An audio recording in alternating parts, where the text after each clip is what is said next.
The village of Hahndorf. Residents of Adelaide know it to be a short drive up the freeway where they can get their hands on local gifts, cuisine and produce. Visitors often flock to the town where historic buildings line the main street in an attempt to gain an authentic experience of the German culture. But the town wasn't always a bustling tourist destination. 180 years ago, Hahndorf was nothing but dense land that had no signs of settlement life. The town's 54 founding families were refugees condemned from Prussia, who were in search of a life free from religious persecution. By March 1838, they had made their way to South Australia on the Zebra. The ship was captained by Dirk Hahn, the person the town would eventually be named after. The women of this new township made weekly treks down the 22-kilometre Paramook Aboriginal Trail twice every week, with only their yokes and baskets to distribute the heavy loads. So these people started walking to Adelaide to provide fresh farm food for the people of Adelaide. So they left at midnight because the butter would melt and the eggs would go off, and they would sell their produce in the streets of Adelaide. There was a sort of a market in the streets there, and once they got to Adelaide it was a question of just hawking.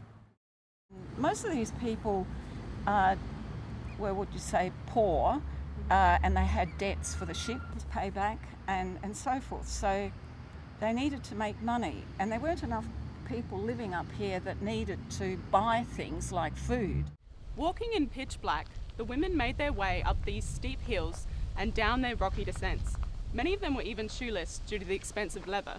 They still seemed to be in very high spirits for what they were doing. These grand old pioneer women used to make merry at a very arduous task. They wore print dresses, sunbonnets, cotton stockings and strong leather boots. I said to one German woman once, "I wonder why you left your beautiful Germany to come to a wild place like Australia." And their reply was, "We are not Germans, we are British. We came here for British freedom." I wonder what the present generation would have thought if they had to work as the grand colonists did. The Honourable John Lewis. The long and rocky inclines of the trail weren't the only obstacle the women faced. When passing through Crapers, and specifically the Crapers Inn, they were often in danger of being attacked by bushrangers and other unsavoury characters. The women carried very heavy sticks at the front of the file, there are no roads of course, and at the rear to beat them off. And that was the scariest part, was going through Crapers where the blackface robbers could be sort of trying to have their way with the women. Yeah. In the eastern states they had their convicts, but not South Australia so much.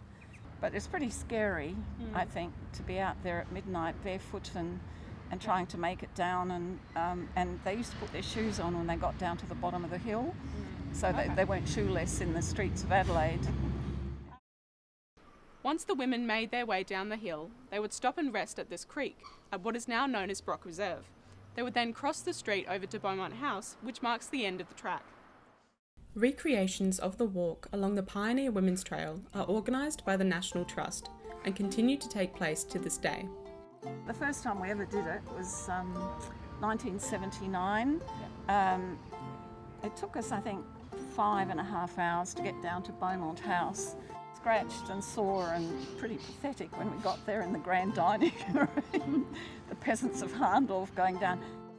The walks work to commemorate the pioneer women and their resilient spirits, so the importance on past stories is never forgotten. What it's about is if you don't know where you've come from, you don't know who you are, so you just try and piece together things. And a lot of them didn't write a diary, and so you've got observations from other sources, and some did. Yeah. So family stories coming down too through grannies. Yeah. These stories pay tribute to the townspeople who undertook dangerous journeys and strenuous work to build a free and thriving community. As Australia's oldest surviving German settlement, Hahndorf has continued to prosper and grow, while always giving due credit to the men and women who made it all possible.